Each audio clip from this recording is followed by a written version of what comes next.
This one, I want it to be about how the Pistons won the press conference without trying. Without trying. Okay, okay, I we can rock with that. We can I rock with I that. I felt like that. Or if you guys think that there were some things that were left to be desired, put it in the comments. Let me know. But I liked the authenticity. I liked how Yeah. real it felt. I liked how they were like, you know what? Even Tom Gores was talking about how, you know what? Yeah, we heard, we saw what was written, we heard what was being talked about.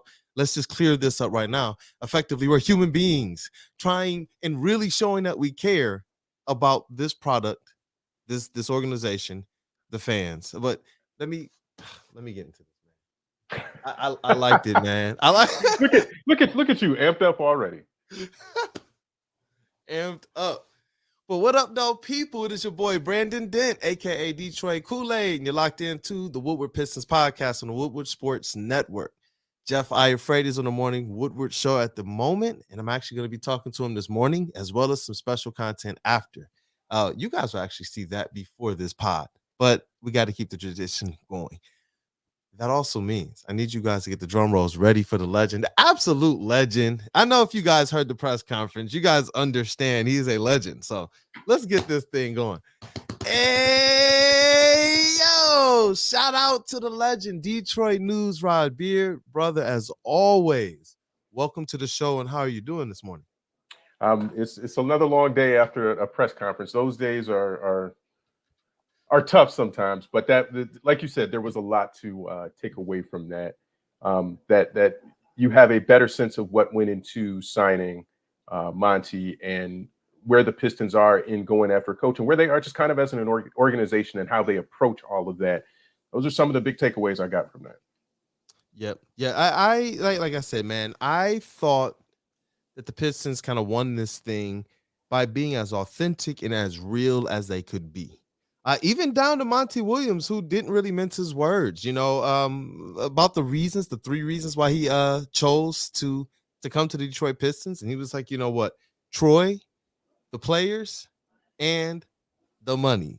To me, it was just like, oh, okay, let's go. Let's really get into this because Rod, we talked about this on the show that we thought the offer was something that showed that the Pistons were serious, that they Mhm. weren't just trying to get a name in here, they weren't just trying to get a guy in here to help sell tickets. They weren't just trying to use them. Oh, come over here, Monty. We know that you're the hot name. Let's just go over here and just talk to you now. To me, it showed that this team was like real, adamant about listen, we're not just making a long investment in your, for you to coach this team just to be here to get it right at some point in time. We want you to win, and we want you to be winning a lot for a long time. We want to go out there and invest in the players that you see fit. It just, I don't know, man. It just, it to me, it feels like the organization is doing things differently, just differently, and it feels good to me personally. If this is the start of it, you look at the drafts. You look at Kay Cunningham, you look at Jaden Ivey, you look at Jalen Duren, and now you look at the coaches. They went from we're not looking at any head coaches with head coaching experience. And you continue to tell people, guys, this is just the first rung, these first three candidates of assistant coaches that we're looking at. And you look at how things are panning out and how real they were. It just, I don't know, man. I loved it. I am. I'm pumped up this morning. I'm pumped up. Sue me. No, it is. I got a better sense of Tom Gores and his ownership group and the approach that they went with, Mm, um, and just some conversations with Gores, just with the smaller group, not in the big press conference, but um, he kind of looked at it and said, "Hey, what if we talk to him about his wife and his family situation?" And to me, that was one of the biggest things that came out of the presser mhm. yesterday was um, Monty Williams revealing that his wife was diagnosed with breast cancer at the time. And let me jump to the side here. Mhm.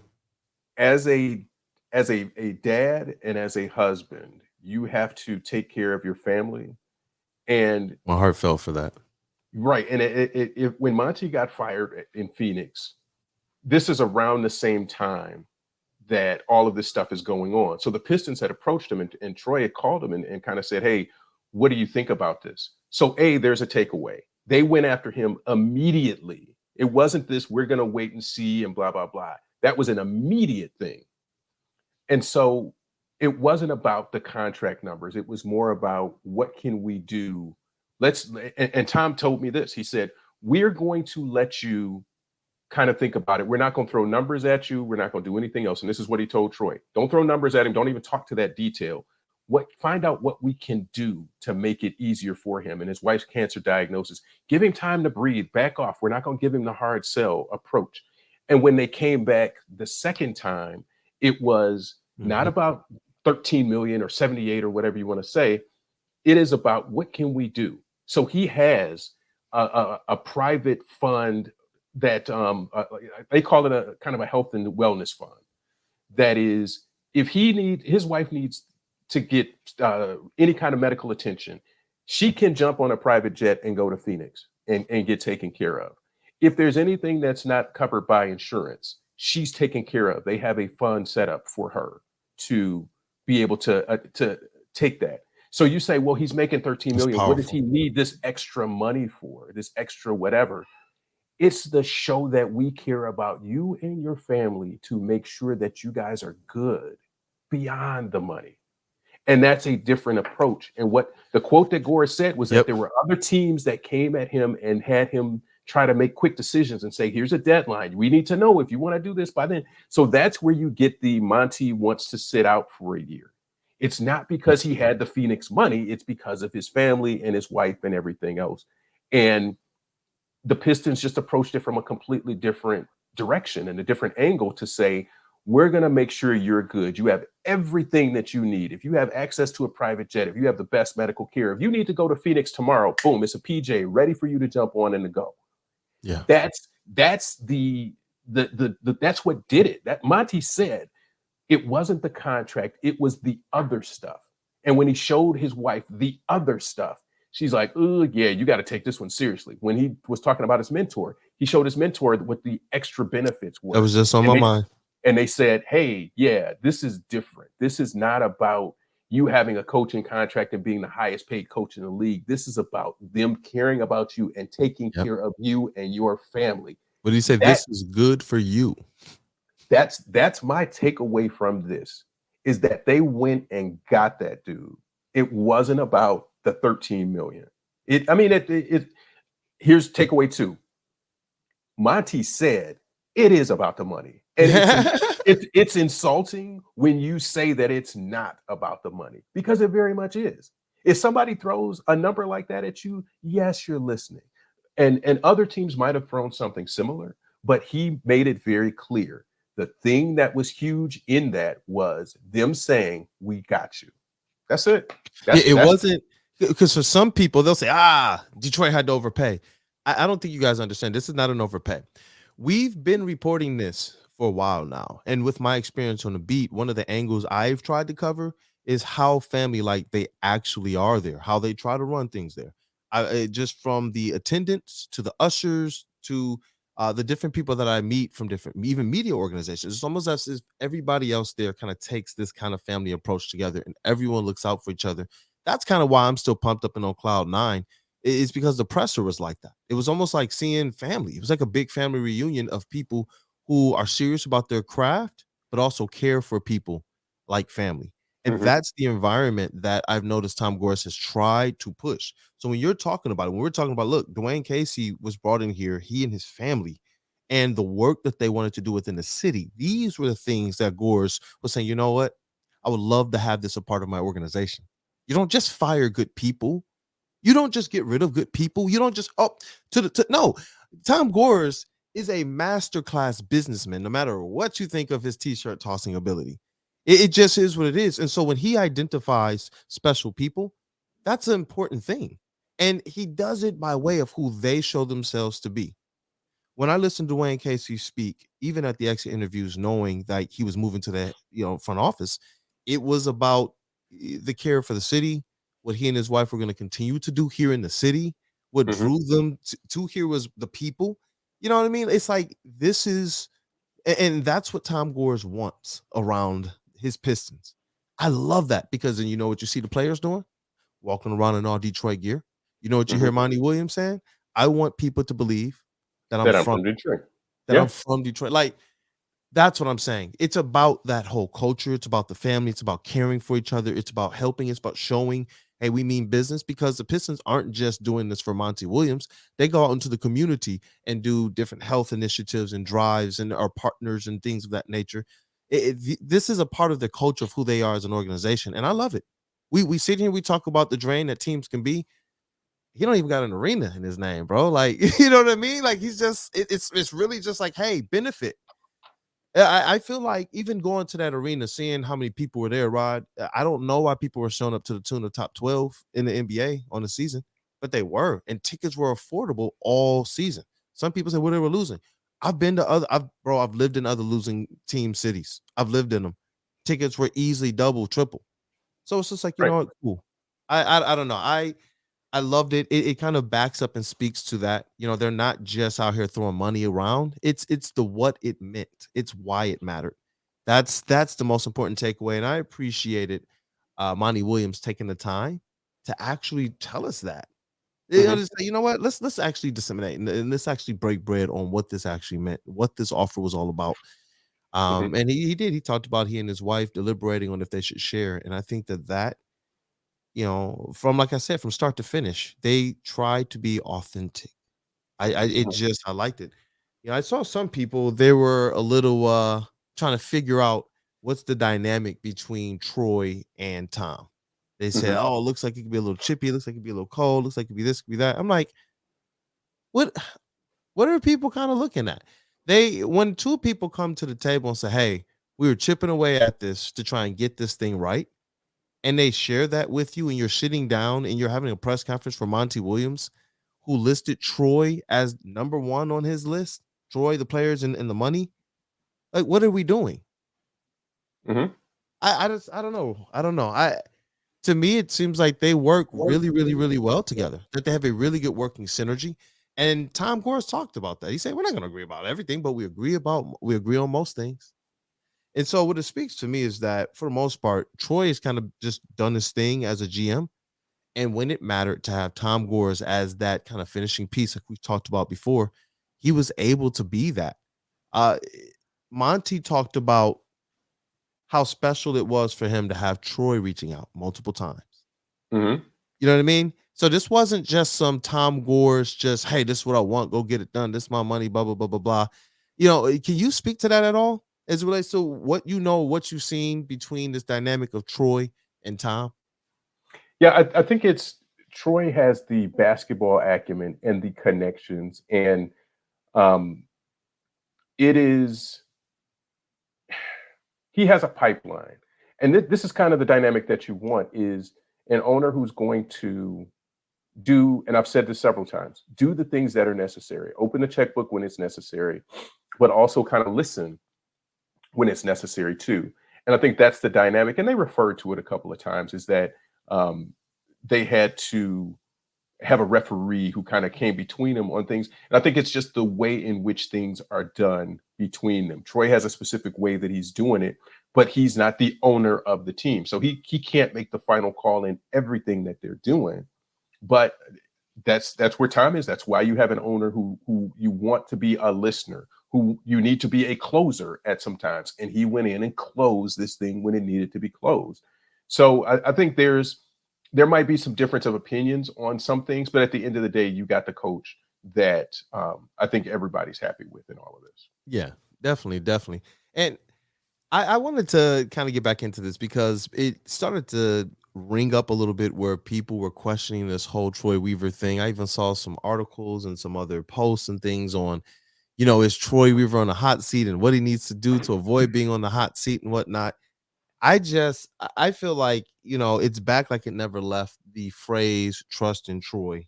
Hmm. It should be starting to heat up again if it already isn't back ablaze.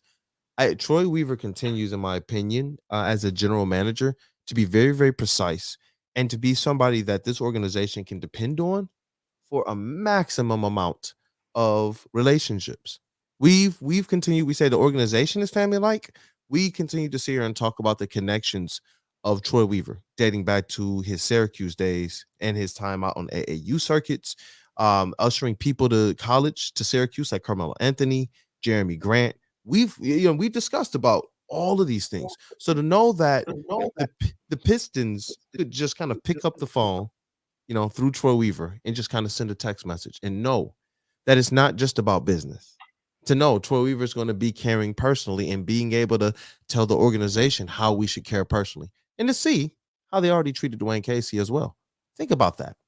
Think about that. That was just going through my mind yesterday as I saw Dwayne Casey in the press conference and he came in, and it was like, what if this team showed themselves to be a little less class than they actually were saying they were? How does that Mhm. affect things with Monty Williams, who's going through effectively a family and life crisis? How would that have affected things when we sit here and we know he's making this decision in large part because of how this organization is saying we're going to treat you like family and care for you? So, as it relates to Troy, I'm eager to see what's the road ahead. I wanted to be able to get a little bit of talking here on the draft pick and what they should do. A lot of people are believing that we should take a player at number 5. The more and more that I continue to see here, you've been more consistent with you think that it might be better value to trade the pick. And as I've kind of sat in the middle, like, yo, I feel like this draft is deep. Do we draft a player and then trade back up? But now all these reports are coming out that are saying that what kind of like the teams after the top 2 are like that, what 3 through 6 are all trying to trade their picks. This is Mhm. I don't even know what to make of this draft anymore, and it's like a week away. What sense do you get that the Pistons are leaning towards at all, as it relates to this draft pick, man? I still get the sense that they're going to look at trading the pick, and you see what value is there. Um, is there a difference between Whitmore and Hendricks? How much of a difference is there between Whitmore and say Hendricks? Me personally, I don't believe there's that much of a difference. Okay, so if you can get Hendricks at where's the basement for him? What's the lowest that you think you would be able to draft Hendricks? That's 9? a good question. Can he slip? Can he do a Jalen Duren 13? I was thinking 9, 10. 9, 10. Let's say 9, 10.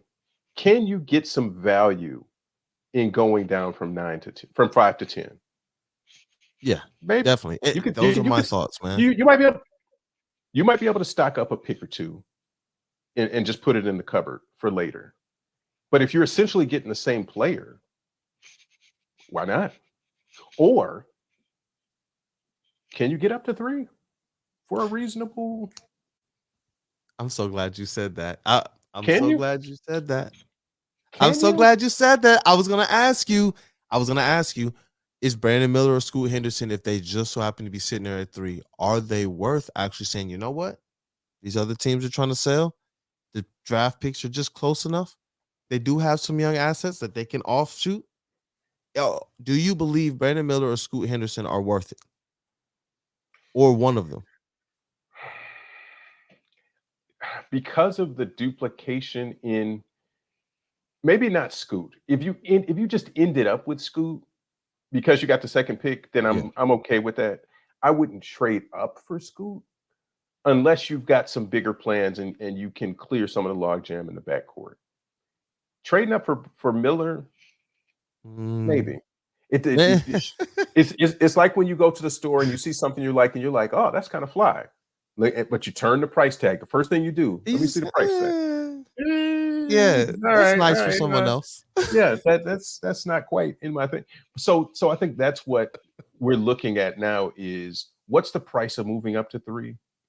And you can't do it until you know what Charlotte's going to do. And Mm, Charlotte's probably going Miller at 2. So that's the issue is yeah. what do you do there? What do you do there? What is that first part? So you may not see a trade until later on after those first few picks, Yeah. but that number 2 pick determines whether you're moving up to 3. And if Charlotte goes Miller at 2, I think you just start seeing I think you can see somebody trade up for Scoot at 3, but then everything after that is just sort of a hey, if we can get the same dude at 10 that we can get at 5, let's try to get a Sell off. little bit more out of this. Yeah. Yep, yep. And this is what's interesting about this draft is I think it's the first one. The first year you have to pick. You got your seventh pick. You got to make that draft pick. The next year was Cade Cunningham. Obviously you're gonna make that pick. The next year you got the number 5 pick, and you have some great talent on the board at number 5. But this year is one of those years where you're right. The talent that's going to be on the board at number 5 is the talent that could potentially be on the board or similar talent at 9, 10, or potentially 12, 13, 14. Where we've seen historically some really, really, really good players taken over the course of the NBA. And I think that Jalen Duren is going to be one of those great players taken as well in that range. And so I'm having a hard time with this one because the logical thing feels like trade down. I don't know what happens with everybody else trying to trade down, but the Pistons have the 5th pick. So anybody behind them that's trying to do this, obviously, you know. But as it relates to being able to pick up multiple players, I'm wondering if there's a way they do go up and pick a couple lottery players. I'm not going to be surprised, like I said, as always, if they wind up with 2 first-round picks. But just with the types of players that are on the board there, and with them having that 5th pick, with them having number 31, and with them having some movable assets, I I look at how the contracts are lining up. I'm looking at guys like Isaiah Stewart, who I want on the team, but they have to make a decision. Killian Hayes, who he's going from what, 5 million to 7.5 million next year. Something like that. That's a decent little jump. And then a cap hold, I believe, the next year of what in that offseason of 9 million. So when I look at it from that way, and I'm looking at how do the Pistons continue to move forward, if they're going to make a splash in free agency, if they're going to make a couple trades, how do they continue to add high level, high potential talent on the cheap? And one of the ways that we've seen Troy kind of do that, especially with this rebuild, is how he kind of just absolutely unloads during the draft. That year when he went in and in the first year he was here when we needed to turn over talent, he did it that way. And so I'm kind of hoping that he goes that approach, do the trade back. Like you said, if you can get Taylor Hendricks at 9, I think that's extreme value. I believe, even though I believe that's almost like Jalen Duren sitting here at 13, you got to go get him. I like Taylor Hendricks on defense. I like him on offense. I like Cam Whitmore, but I think from what I've seen, I would rather draft Taylor Hendricks at 9 than Cam Whitmore at 5. That's just me. And when I look at other players like a Jarris Walker, I know a lot of people are kind of big on, Cam, big on Taylor, big on the Thompson twins and such. But I just feel like Jarris Walker has what the Pistons need from a versatility standpoint on offense and defense. I know some people are a little bit worried about his floater game and whatnot, but there are so many players in this thing for the Pistons to be able to look at. Steve, shout out Steve of Resball Pod. He's done some great content on the channel. Please go and check that out. He had a list of 7 players, so I'm not gonna, spoil his big board. But Rod, do you have like a listing, like a top 5 at 5 if the Pistons so happen to keep that pick? I haven't even dug into it that deep because I just don't think they. I think they might have a list of maybe 2 or 3, and some other guys that they say, hey, if they're not there, then we're going to drop a little bit and figure it out. But I just don't think there's a trend, and we've talked about this the past few weeks. I don't think there's a starter that's there. And so if you're just picking up another guy, here's what I want to know. What's the organization's, what are their marching orders to move forward? Are they trying to make a big jump this coming year or just make an incremental jump? And I'm not talking about number of wins, like to go to 25 or to 30 or whatever else. Are y'all trying to be in this and really see, or is this a cautious year where you're saying, we want to let Monty adapt to this roster and see and play with the toys that he has and see what he can get out of Killian and see what he can turn Cade and Ivy into and experiment with some things. Does he have a year to do that? Or is it more of we got Monty on board. Now he's driving the bus. Let's go. And they're trying to really go after it. And they make a big splash in free agency or a trade to bring in a new player. I won't even call it just free agency, but you bring in a big piece, which means you're probably not drafting a player. That's my big, you answer that question for me, and it opens up a lot of other things for what I think and where they can go. But if they're just gonna kind of kick around and take this pick and put him on the bench and let him develop slowly, then they're just gonna slow play this whole thing. And there's your answer. That's what you need to know. Goodness. And we won't know that until probably free agency. So we're still a few weeks away from having some decent answers. The draft may not give you Yeah. a full picture of what that looks like. Which is something similar to the answers that Monty Williams was giving. I actually appreciated his honesty in saying, effectively, I got to sit down and look at things. I haven't even Yeah. really gotten to look at the players beyond just kind of in passing. And I'm glad you brought up the players because that's where I was headed next. I'm not even lying, folks. The players were next. Because he talked about kind of some of the scant, passing bys, like his conversations with Kay Cunningham and such, and just how he knew. And he said he told Troy, like, "Yo, who is this guy, man? He shakes your hand, he looks you in the eye, he's polite. It's like Mhm. you got one." He said, "So to be here now, after having these conversations and hearing people like Jared Jack, he said the weekend of the All-Star game when Cade Yep. was just cutting up, man." He said Jared Jack came to him. He was asking him, "Hey, what's going on down there?" And he said one of the just names that Jared Jack had to talk about was Cade Cunningham. Cade Cunningham. Like, we're not lying when we say that he is literally the straw that stirs the drink. We got to get him out there on the court, and I'm looking for him to get back. Asking the trainer, he put Pistons Twitter in a frenzy by posting that two is back. I I feel like the Pistons, as it relates to scenario A that you pulled out, I feel like they're gonna kind of do a hybrid of the two. Mhm. If you see that there's a splash that makes sense, go out there and make the splash. But the more I kind of look at this roster, the more I kind of hear them talk. And Monty, he stopped short of comparing them to certain players on the Suns.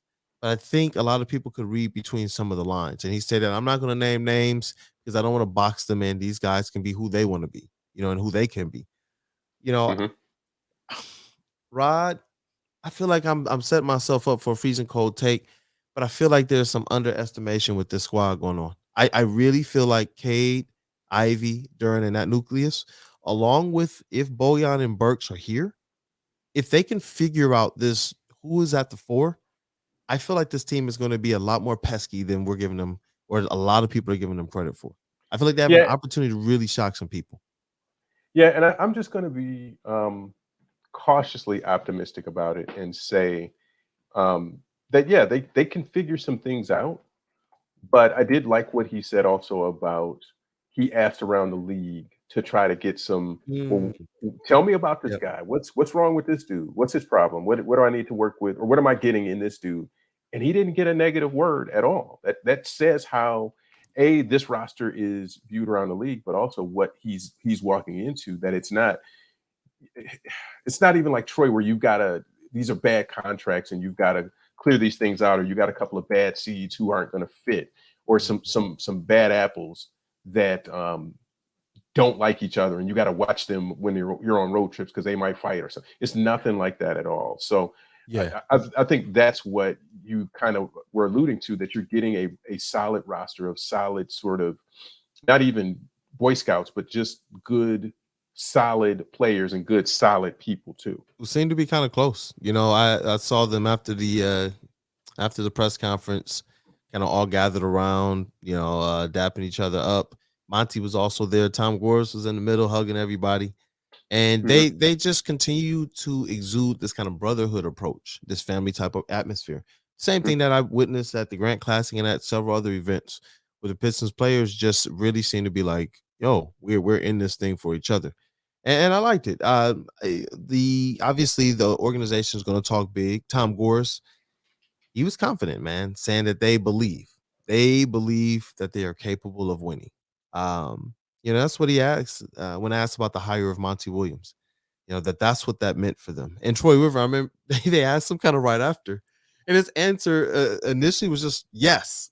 Like, what do you think? Are you guys, ready to kind of win this thing? Because I believe it was Jamal Collier of ESPN asked the question. He welcomed Monty and then asked Tom and Troy, "What does this hire mean?" And Troy just went, "Yeah, we're Yeah, ready. We're ready yeah, to take this step forward." And they continued to mention those triumvirate of Cade, Ivy, and Duren. And let me see here. I had another quote here that I wanted to be able to pull out. Where is it at? This was interesting.